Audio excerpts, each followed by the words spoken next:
Segala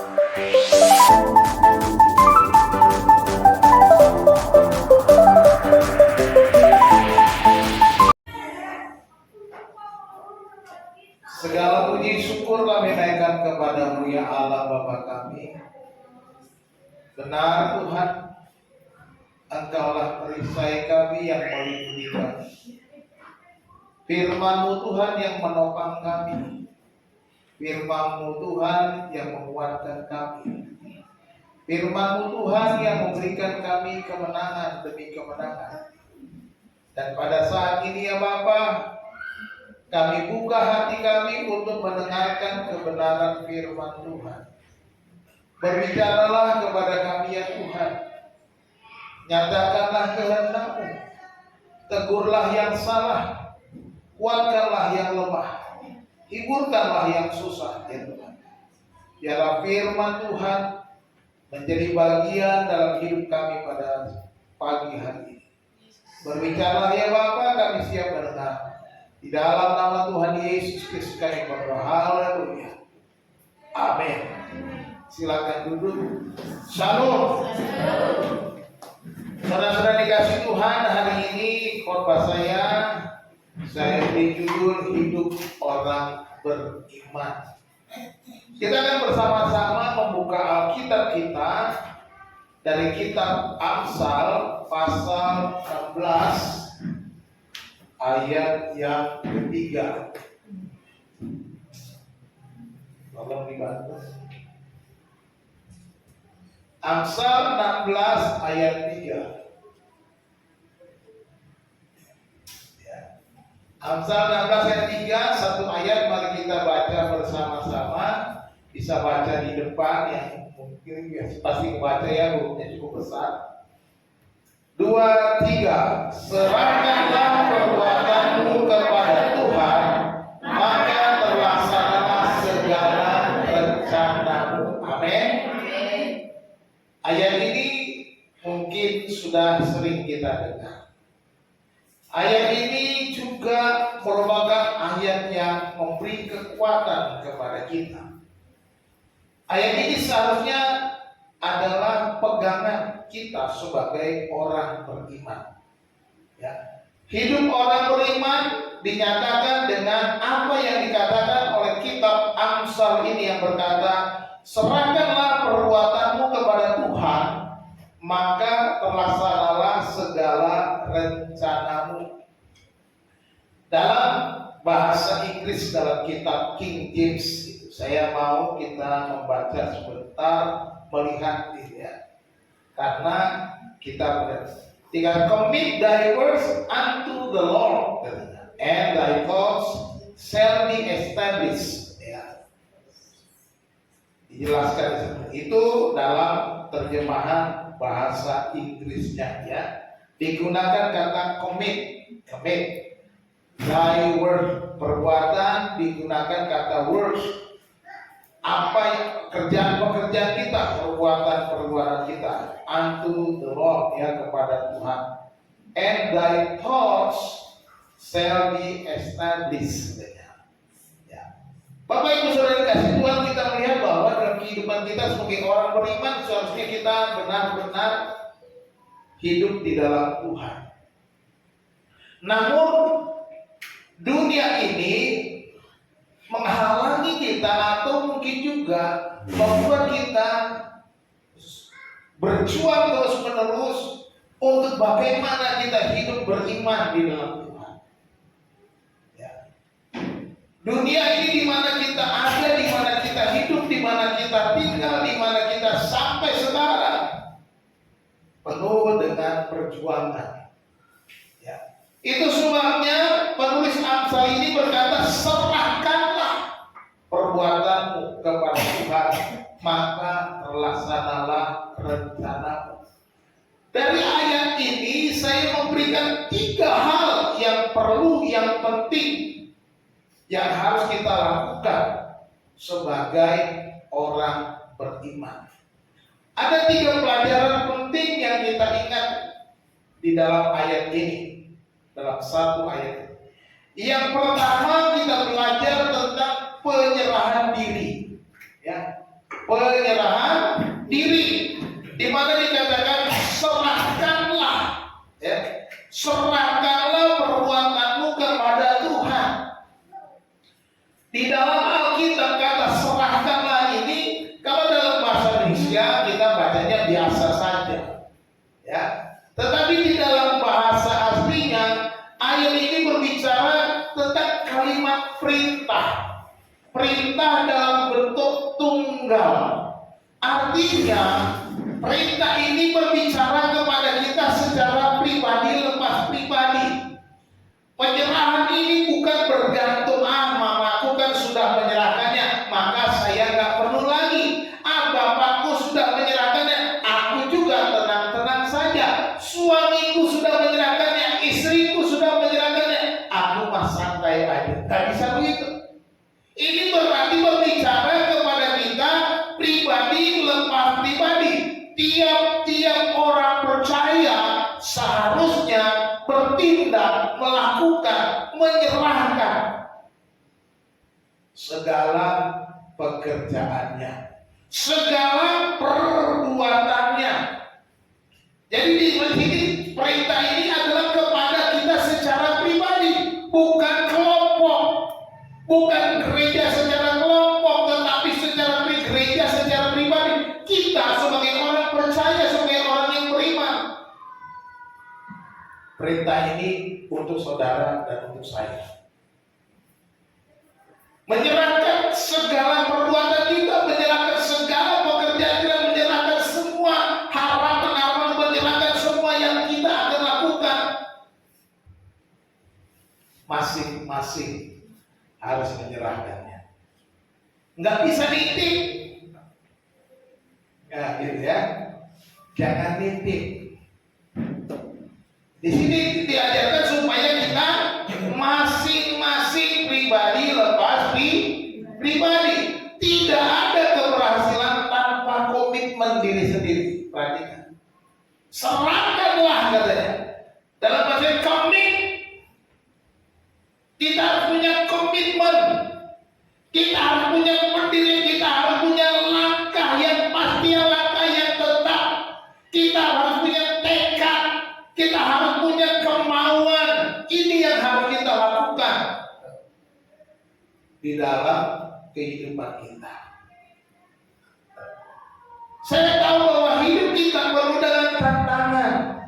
Tuhan juga tahu bahwa kita akan menghadapi berbagai macam persoalan yang tetapi itu sebabnya Tuhan berkata, serahkanlah, commit thy works, serahkanlah segala perbuatanmu, semua pekerjaanmu, ya. Segalanya digunakan dalam bentuk jamak, pekerjaanmu, perbuatanmu. Ya, kalau dalam bahasa Inggris tadi, kalau kita lihat ya, ini digunakan kata words, ya, ada s-nya, berarti jamak, ya. Di sini perbuatan nggak kelihatan dalam bahasa Indonesia, tapi dalam bahasa Inggris kelihatan terjemahan. Ya, jamak. Jadi semua pekerjaan, segala pekerjaan, commit, serahkan. Jangan ya merasa ini aja lah yang kau serahkan, yang ini jangan. Ya, terserah saudara. Saudara bisa mungkin memilah-milah, tetapi firman Tuhan kata serahkanlah segala perbuatanmu kepada Tuhan. Ya.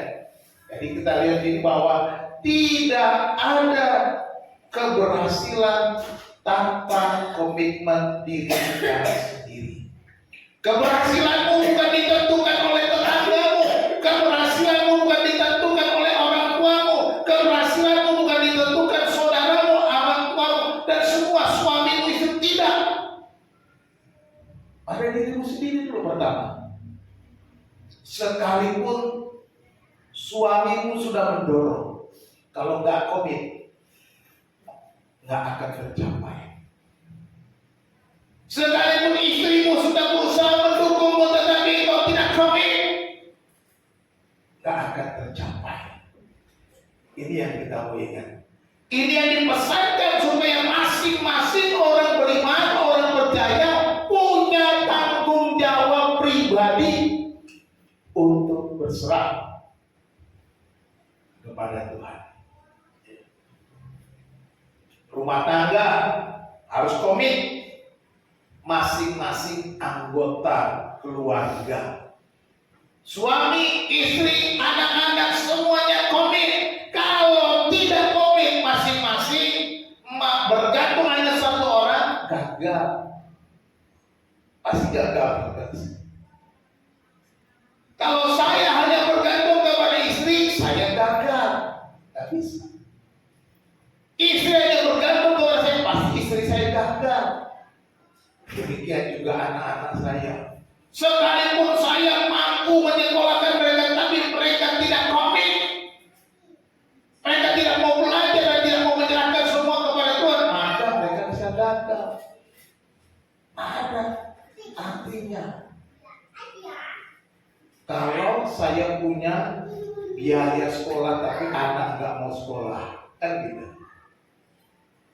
Masing-masing punya komit. Jadi jangan sampai kita bergantung saja kepada orang dan kita anggap bahwa kita bisa berhasil. Karir, usaha, pendidikan harus komit secara pribadi, penyerahan diri pribadi. Kita harus masing-masing bertanggung jawab begitu. Karirmu akan maju, akan sukses kalau kamu serahkan kepada Tuhan. Menyerahkan diri kepada masing-masing. Tuhan memberkati kita kalau kita mau menyerahkan diri kepada Tuhan. Ada yang berkata Tuhan akan turun tangan saat kita angkat tangan. Amin. Artinya kalau kita sudah menyerah, Tuhan yang bekerja. Jadi mari kita menyerahkan ini, serahkanlah segala perbuatanmu kepada Tuhan, maka terlaksanalah semua rencana. Jadi semua apapun itu, apa karirmu, usahamu, pekerjaanmu, pendidikanmu, semua itu masing-masing punya tanggung, masing-masing harus menyerahkan diri kepada Tuhan, bukan bergantung kepada orang lain. Tidak mungkin anak saya ujian, disuruhnya saya yang ujian, gak bisa.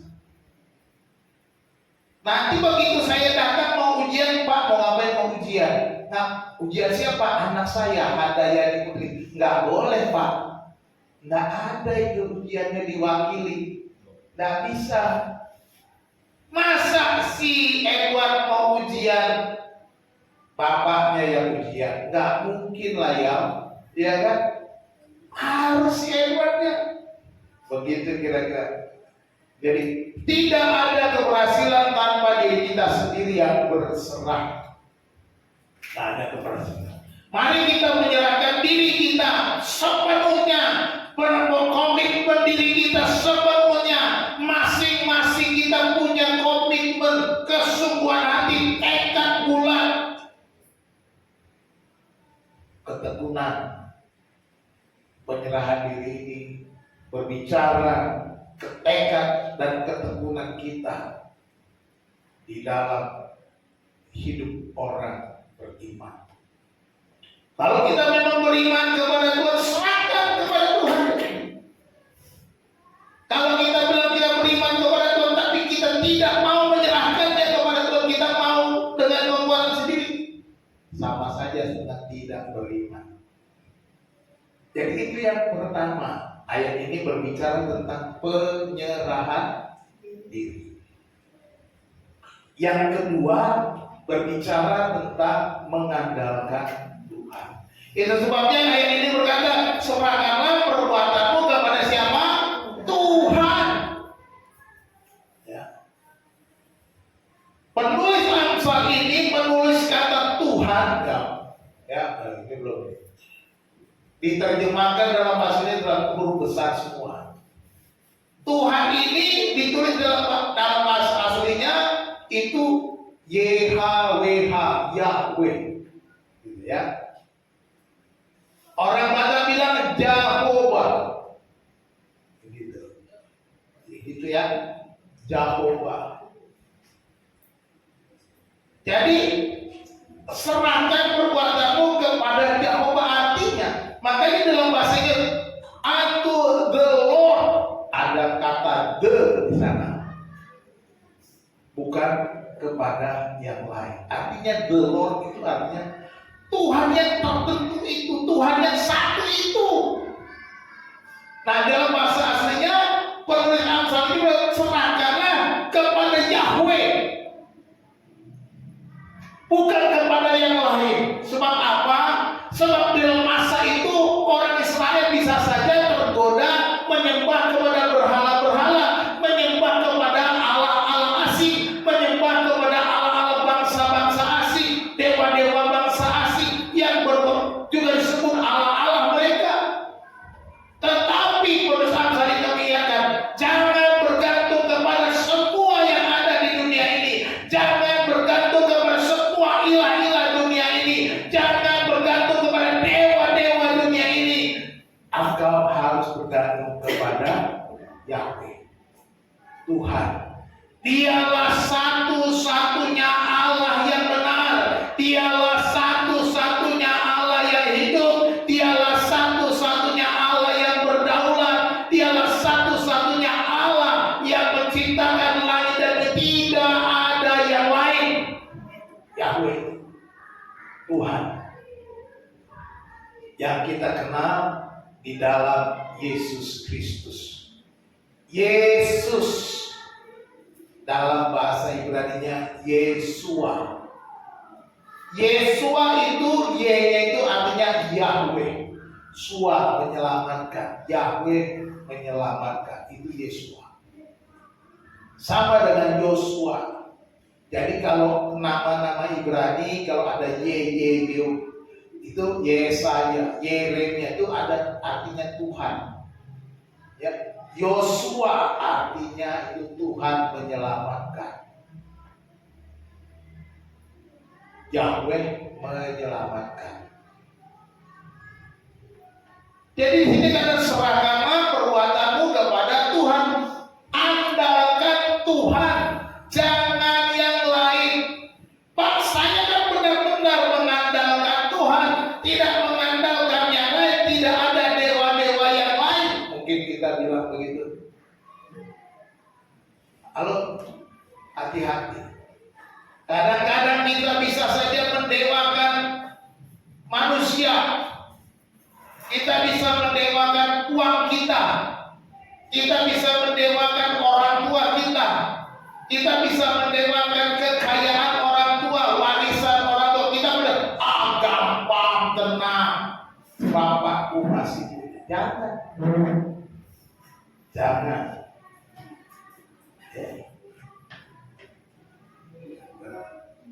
Bukan itu. Tuhan tidak mau kita mengandalkan segala sesuatu yang ada di dunia ini. Allah kita adalah Allah yang pencemburu. Cemburu dia kalau kita mendewakan hal-hal yang lain di dunia ini. Itu sebabnya dia berkata, jangan membuat bagimu patung yang menyerupai apapun. Itu perintahnya. Sebab aku ini Allah yang cemburu katanya. Jadi jangan mendewakan uangmu. Jangan mendewakan pekerjaanmu. Jangan mendewakan pangkatmu. Jangan mendewakan jabatanmu. Jangan juga mendewakan orang tuamu. Jangan mendewakan presidenmu. Nah, gitu kan. Wah, apa nih presiden saya hebat? Enggak, belum tentu. Kita harus menyerahkan, mengandalkan Tuhan. Siapapun presidennya, andalkan Tuhan, serahkan kepada Tuhan. Makanya serahkanlah perbuatanmu kepada Tuhan. Tapi ada juga orang Kristen, ya, orang Kristen mencari keuntungan dengan berbagai cara, bahkan dengan jalan yang sesat. Ada nggak orang Kristen ini? Ada. Orang Kristen kalau sudah putus asa, dia mulai ikut cara dunia, ikut jalan yang sesat, pergi ke dukun, pergi ke orang pintar, istilahnya begitu ya. Sakit terlalu lama, perginya ke orang pintar. Kok nggak sembuh-sembuh, perginya ke orang pintar, ke dukun alias dukun. Ya. Hati-hati, Anda sedang tidak mengandalkan Tuhan. Anda sebagai orang beriman gagal menjadi orang beriman sebab engkau tidak mengandalkan Tuhan. Untuk karirmu jangan engkau cari pelesiran dan sebagainya macam apa namanya. Pergi ke orang pintar supaya naik jabatan, pasang susu dan lain sebagainya supaya saudara dicari orang, dihargai orang. Nah ini tidak mengandalkan Tuhan. Saya percaya di sini mah nggak ada ya, nggak ada yang ngaku kali, gitu. Kalau ada yang melakukan itu, saya katakan bertobat. Serahkan, andalkan ke Tuhan. Ya, lakukan yang terbaik untuk Tuhan. Jangan mencari keuntungan dengan cara yang sesat. Ya. Apalagi dengan cara-cara yang salah. Ya. Ada orang-orang yang mengandalkan ilmunya, pengetahuan. Oh, dia merasa pintar. Dia mengandalkan jabatannya, dia merasa kedudukannya tinggi, dia bisa berbuat apa saja. Dia mengandalkan keluarganya karena keluarganya keturunan ningrat. Dia mengandalkan pangkatnya karena pangkatnya sudah tinggi. Saudara dikasih Tuhan, engkau tidak mengandalkan Tuhan. Engkau jatuh ke dalam berbagai-bagai pencobaan. Engkau jatuh ke dalam dosa. Hati-hati. Kita harus mengandalkan siapa? Tuhan. Mari kita lihat bahayanya tidak mengandalkan Tuhan. Yeremia pasal 17.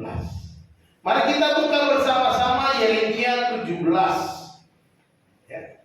Buka Yeremia 17. Kita mulai ayat yang kelima.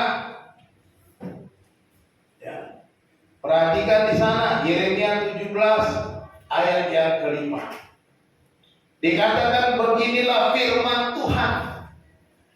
Terkutuklah orang yang mengandalkan manusia, yang mengandalkan kekuatannya sendiri dan yang hatinya menjauh daripada Tuhan. Dikatakan apa? Terkutuk. Ini firman Tuhan. Orang yang mengandalkan manusia, orang yang mengandalkan kekuatannya, yang hatinya menjauh dari Tuhan. Dikatakan ayat 6, ia akan seperti semak bulus di padang belantara. Ia tidak akan mengalami datangnya keadaan baik. Ia akan tinggal di tanah angus, di padang gurun, di negeri padang asing yang tidak berpenduduk. Kegagalan akan menghadapi orang itu. Orang-orang yang tidak mengandalkan Tuhan dikatakan terkutuk. Ada kutuk bagi orang-orang yang mengandalkan kekuatan sendiri. Orang yang mengandalkan pangkatnya, jabatannya, keluarganya, segala sesuatu yang dia miliki. Tetapi sebaliknya ada berkat. Ayat yang ke-17 apa? Diberkati, kita baca bersama-sama 2, 3. Diberkatilah orang yang mengandalkan Tuhan, yang menaruh harapannya pada Tuhan. Haleluya. Diberkatilah orang yang mengandalkan Tuhan dan yang menaruh harapannya kepada Tuhan, kepada Yahweh, kepada Tuhan yang benar di dalam Yesus Kristus itu. Dan dikatakan ayat 8, ia akan seperti pohon yang ditanam di tepi air, yang merambatkan akar-akarnya ke tepi batang air, dan yang tidak mengalami dan hijau, yang tidak khawatir dalam tahun kering, dan yang tidak berhenti menghasilkan buah. Haleluya. Orang-orang yang mengandalkan Tuhan diberkati dan terus berbuah. Terus berbuah. Artinya apa? Saudara jadi berkat. Diberkati itu untuk jadi berkat. Diberkati itu untuk supaya berbuah. Kalau sudah berbuah, pohon makan buah enggak? Enggak. Dia dimakan orang lain buahnya. Artinya kalau engkau sudah berbuah, engkau akan jadi berkat bagi rumah tanggamu, bagi suamimu, bagi istrimu, bagi anak-anakmu, bagi tetanggamu, bagi teman, bagi sahabat. Engkau berbuah. Karena apa? Mengandalkan Tuhan. Karena apa? Mengandalkan Tuhan di atas segala-galanya. Ada berkat. Tinggal pilih saudara mau menerima kutuk atau menerima berkat. Tinggal pilih sendiri. Jadi kalau saudara masih mengandalkan dunia ini, masih mengandalkan cara-cara yang sesat, siap-siap. Seperti dikatakan ayat yang ke-6, semak bulus di padang belantara, yang tinggal di tempat yang tidak berpenduduk, sepi, gersang, gagal. Ya. Jadi siapa yang kita andalkan? Kita bisa jawab, siapa yang saudara andalkan selama ini? Kalau selama ini saudara salah mengandalkan, andalan saudara salah, bertobat. Mulai sekarang, Tuhan, aku mau mengandalkan Engkau. Aku mau mengandalkan Tuhan di atas segala-galanya. Segala usahaku aku serahkan kepada aku, andalkan Tuhan supaya Tuhan memberkati usahaku, pekerjaanku, anak-anakku, rumah tanggaku, kuserahkan kepada Tuhan. Aku mau mengandalkan Tuhan. Dan Dia akan memberikan jalan. Orang beriman harus mengandalkan Tuhan. Amin. Hidup orang beriman itu penuh dengan penyerahan diri, komitmen. Orang beriman harus mengandalkan Tuhan. Dan orang beriman yang ketiga itu, dalam ayat ini kita belajar, kita punya pengharapan yang pasti. Ya, dikatakan maka terlaksanalah segala rencanamu. Thy thoughts shall be established. Apa sih yang dimaksud? Kata thoughts itu, atau diterjemahkan dalam bahasa Indonesia rencana, dalam bahasa Inggris thoughts itu artinya apa yang ada di benakmu, apa yang ada di pikiranmu, apa yang ada di dalam hatimu, apa yang menjadi pergumulanmu, apa yang ada dalam rencana-rencanamu, apa yang menjadi harapan-harapanmu, pasti terjadi. Shall be established. Ya. Terjadi, akan ada, akan jadi gitu. Itu digunakan bentuk apa? Janji atau bentuk kalimat future ya. Maka kata shall be atau akan terjadi. Akan terjadi. Nah ini akan terjadi, pasti akan terjadi gitu. Jadi bukan hanya janji kosong. Orang-orang yang menyerahkan dirinya kepada Tuhan, segala pikirannya, segala rencananya, segala harapannya, segala apa yang ada di hatinya akan terjadi. Amsal 10 ayat 28 bilang apa? Mari kita buka Amsal 10:28. Di sana dikatakan bahwa harapan orang benar akan menjadi sukacita. Amsal pasal 10 ayat 28. Satu orang membaca yang sudah ketemu.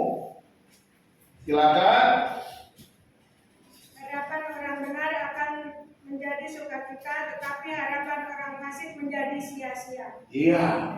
Harapan orang benar akan menjadi sukacita, tetapi harapan orang fasik apa? Menjadi sia-sia. Inilah janji firman Tuhan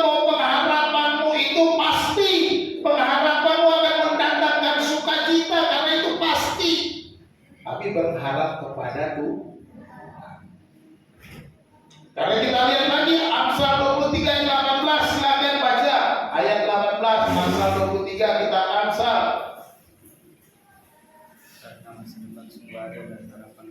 Ya, yang keras. Amsal 23 ayat 18. Ya. Karena masa depan sungguh ada dan harapanmu tidak akan hilang. Amin. Karena masa depan sungguh ada, kata firman. Masa depanmu sungguh ada. Ingat anak-anak muda, engkau mungkin berpikir bagaimana masa depanku. Percaya masa depanmu sungguh ada, tetapi apa? Serahkanlah perbuatanmu kepada Tuhan, maka terlaksanalah segala rencanamu, kata firman Tuhan. Dan harapanmu tidak akan hilang. Dan kata-kata tidak ada harapan yang sia-sia kecuali untuk orang fasik. Tetapi orang beriman, orang benar, harapannya akan mendatangkan sukacita. Harapannya tidak akan hilang. Jadi apa yang kita takutkan? Ya, Tuhan berfirman kepada kita, serahkanlah perbuatanmu kepada Tuhan, maka terlaksanalah semua rencanamu, harapan-harapanmu, cita-citamu, segala pengharapan yang ada di benakmu. Ya. Jadi mari kita bergantung kepada Tuhan, karena ada harapan yang pasti di dalam Tuhan. Tidak ada harapan yang mengecewakan di dalam Tuhan. Tuhan sudah menyatakannya kepada kita.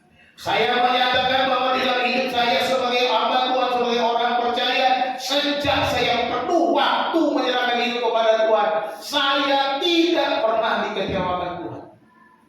Saya tidak pernah merasakan harapan-harapan saya. Saya tetap percaya Tuhan menolong setiap harapan saya. Karena saya percaya Yesus juga berkata dalam Yohanes 15 ayat 7. Yohanes 15 ayat yang ke-7 berkata, mintalah apa saja yang kamu kehendaki dan kamu akan menerimanya. Jelas kan? Yesus bilang, mintalah apa saja. Apa saja, anything. Ya. Segala sesuatu yang kamu kehendaki dan kamu akan menerimanya.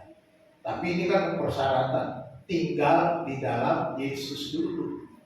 Hidup di dalam Yesus, tinggal di dalam Yesus, Yesus tinggal di dalam kita, kita tinggal di dalam Yesus. Maka minta apa saja.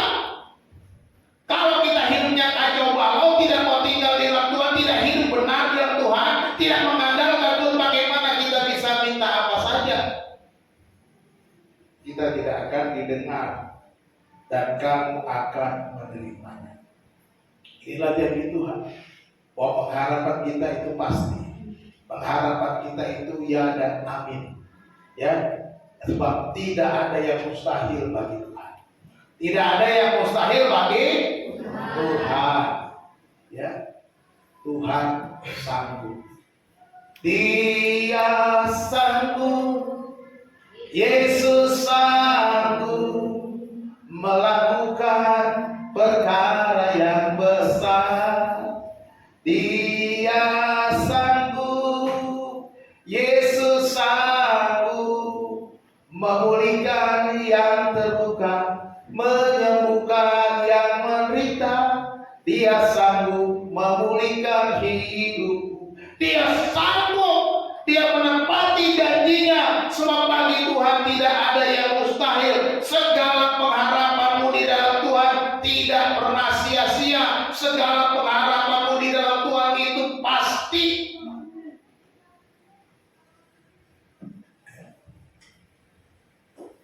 Kepada siapa kita berharap? Kepada Tuhan. Hiduplah mengandalkan Tuhan. Kalau kita berharap kepada Tuhan. Inilah yang kita pelajari dari ayat ini ya. 3 langkah hidup beriman. Apa saja? Penyerahan diri. Kita perlu menyerahkan diri. Komitmen pribadi, bukan komitmen kelompok. Komitmen pribadi kalau menjadi kelompok, menjadi komitmen anggota keluarga masing-masing, menjadi komitmen keluarga akan kuat. Komitmen kita pribadi sebagai anggota tubuh Kristus, kita sebagai keluarga tubuh Kristus, keluarga segala bangsa akan kuat. Tidak mustahil kita akan bisa mencari dana untuk tempat ibadah. Tapi kita komit dulu masing-masing, serahkan diri masing-masing. Sudahlah biar Pak Gembala aja itu urusannya. Sudahlah biarlah pengurus jemaat saja, itu majelis gereja saja yang memikirkan itu tempat ibadah. Kita mah gak usah, kita bisa. Masing-masing harus komit. Ya, baru menjadi komitmen bersama. Penyerahan diri penting. Yang kedua apa? Mengandalkan. Siapa yang kita andalkan? Tuhan yang mana? Tuhan Yesus, jangan yang lain. Ada banyak Tuhan di dunia ini, sehingga kebanyakan Tuhan yang lain itu Tuhan yang tidak hidup. Tadi malam saya tanya kepada anak-anak di mobil, Tuhan kita dengan Tuhan orang di sana sama enggak? Dijawab seperti sama, cuma beda di dalam apa namanya perspektif. Ya, Tuhan cuma satu. Tuhan kita dengan Tuhan orang di sana satu, tapi mereka beda. Memandang Yesusnya beda. Yesus bukan Tuhan, makanya mereka tidak beda dengan kita. Saksi Yehova beda dengan kita sebab dia bilang Yesus bukan Tuhan. Sama dengan orang di luar sana. Gitu. Jadi yang menciptakan mereka siapa? Ya Tuhan kita, Tuhan yang satu itu. Kalau Tuhan itu Esa. Makanya Indonesia punya Pancasila, ketuhanan yang Maha Esa. Artinya semua yang diciptakan manusia yang macam-macam suku, ragam bahasa itu cuma Tuhan yang satu itu. Tapi masing-masing berbeda pandangan dan masing-masing merasa paling benar. Ya kan begitu kan? Nah kita paling merasa yakin firman Tuhan paling benar. Ya kenapa? Loh, orang sebelah itu kan nabinya dari sini semua. Cuma satu aja nabinya beda. Jangan diakui dong nabinya mereka. Nabinya orang Yahudi, orang Israel. Nah, jangan diakui orang Arab gitu kira-kira ya. Artinya yang benar yang mana? Ya di sini yang aslinya gitu loh. Kalau mereka bilang oke nggak apa-apa, silahkan jalanmu ya, silahkan melewati jalan. Kita pegang firman, mengandalkan Tuhan Allah Israel, Allah Ishak, Allah Yakub, Allah di dalam Tuhan Yesus Kristus. Cuma itu, ya. Yang ketiga, langkah hidup orang beriman apa? Berpengharapan pasti di luar biasa. Pengharapanku hanya Yesus saja, amin. Yang mati di atas Golgota, nggak ada yang lain. Dialah pengharapan kita, sebab di dalam Dia pengharapan itu pasti. Mari kita lihat apa sih yang harus kita lakukan. Kalau kita harus punya penyerahan diri, maka kita itu yang pertama harus kita ambillah waktu setiap pagi untuk menyerahkan semua rencana yang akan Anda kerjakan pada hari itu. Seberapa banyak di antara kita yang tiap pagi datang kepada Tuhan, berserah, Tuhan, hari ini rencanaku akan pergi bertemu dengan manajer A, manajer B. Tuhan, hari ini aku akan berjualan. Tuhan, hari ini aku akan melakukan tugasku begini dan begitu. Seberapa banyak di antara kita sudah melakukan itu tiap pagi? Anda sudah melakukannya, lakukan terus. Kalau Anda belum melakukannya, mulai hari ini lakukan itu. Tanda engkau menyerahkan diri kepada Tuhan. Ya, ambil waktu setiap pagi. Ya, setiap hari pagi saya katakan, jangan tunggu malam. Kan kita baru tidur, baru mau melakukan pekerjaan kita. Jadi mulai harimu dengan penyerahan diri kepada Tuhan. Jangan sibuk dengan yang lain dulu. Ya, jangan sibuk mikirkan bagaimana pakaian apa yang aku harus pakai hari ini. Ya. Karena pikirmu ketemu pejabat, pikiran pakaiannya harus bagaimana. Jangan.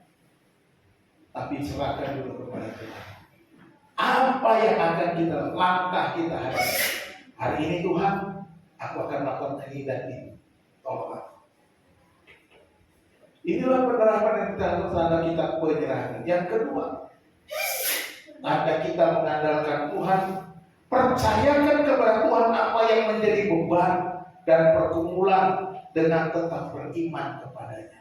Apa yang jadi beban? Percayakan sepenuhnya kepada Tuhan. Andalkan Tuhan. Ya.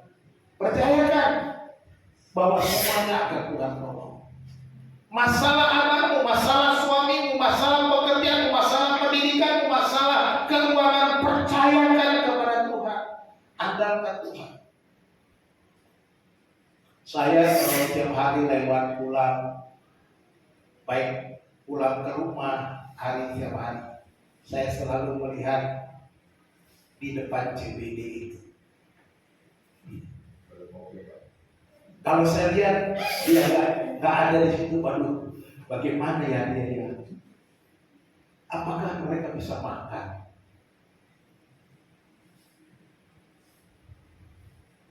Kadang saya berpikir begitu. Apalagi kalau berhari-hari dia nggak ada di depan CBD itu, saya bingung juga. Waduh, bagaimana keadaannya? Apa dia sakit? Saya dengan Tuhan selalu diskusi. Saudaraku dikasih Tuhan, andalkan Tuhan. Dia nggak bisa tiap hari ada di sana. Kadang-kadang kreatif melarang untuk jualan sehingga nggak jualan. Saya tanya kemarin kenapa nggak jualan? Saya lihat bersih semua itu pinggir jalan nggak ada yang jualan. Lagi dilarang 1 minggu. Wah, kaget saya. Kalau tidak mengandalkan Tuhan, nggak bisa hidup. Kalau saudara mungkin bisa kerja, dia punya gaji bulanan, tapi ibu ini nggak punya gaji bulanan, suaminya udah nggak ada. Kemarin pulang hujan-hujan ke pemuda, nggak ada kebaktian pemuda. Kami pulang, kami lihat masih ada hujan-hujanan di sana. Saya bilang, Bu, kita pergi cari beras. Kami pergi cari beras. Besok berikan kepada ibu itu. Ya jangan iri yang lain. Saya berapa 1 minggu nggak jualan. Jadi karena mengandalkan Tuhan, ada yang digerakkan Tuhan untuk menolong satu itu. Jadi kita harus mengandalkan Tuhan, serahkan bebanmu apa saja kepada Tuhan. Kita juga punya masing-masing punya empati kepada saudara, kepada teman, kepada siapa saja, menolong orang lain.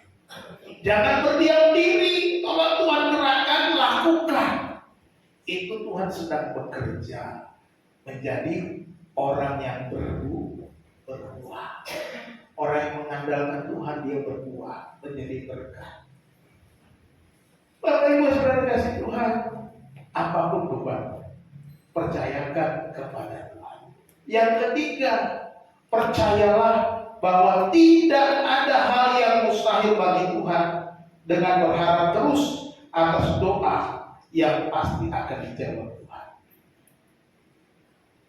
Tidak ada yang mustahil. Doa saudara Sudah berapa lama berdoa? Sudah berapa lama bergumul? Sudah berapa lama saudara menunggu? Terus berdoa. Yesus mengajarkan kepada kita. Lihatlah wanita itu yang terus-menerus menggedor-gedor pintu Pak Hakim yang lalim itu, katanya. Kamu harus berdoa dengan tidak cukup-cukup. Dan hakim itu aja yang lalim saja bisa mengabulkan. Apalagi Bapakmu yang di sorga. Bapakmu yang di sorga itu penuh dengan kasih. Bapakmu yang di sorga itu penuh dengan kekayaan yang melimpah. Dia akan mengabulkan doa-doamu. Tapi jangan putus asa. Jangan berhenti berdoa. Pengharapanmu itu pasti. Ya. Serahkanlah perbuatanmu kepada Tuhan, maka terlaksanalah segala rencana. Tuhan Yesus memberkati kita berdoa. Bapa surgawi, kami bersyukur untuk firman Tuhan yang menguatkan kami, yang juga mungkin menegur kami.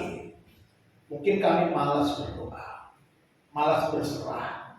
Mungkin juga kami telah melakukan kejahatan dengan mengandalkan dunia ini, mengandalkan kuat dan gagah kami, kesehatan kami, mengandalkan orang tua, mengandalkan bahkan jalan dunia ini, orang-orang pintar.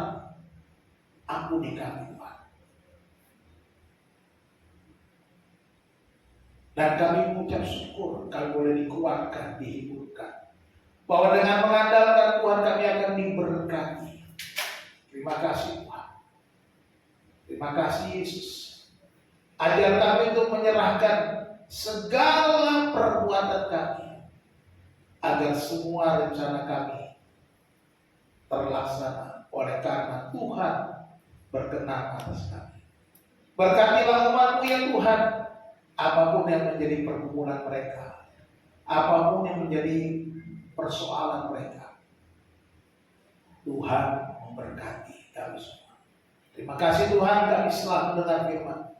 Roh Kudus biarlah Engkau terus berbicara kepada kami tiap-tiap hari. Dalam nama Tuhan Yesus kami berdoa. Haleluya. Amin.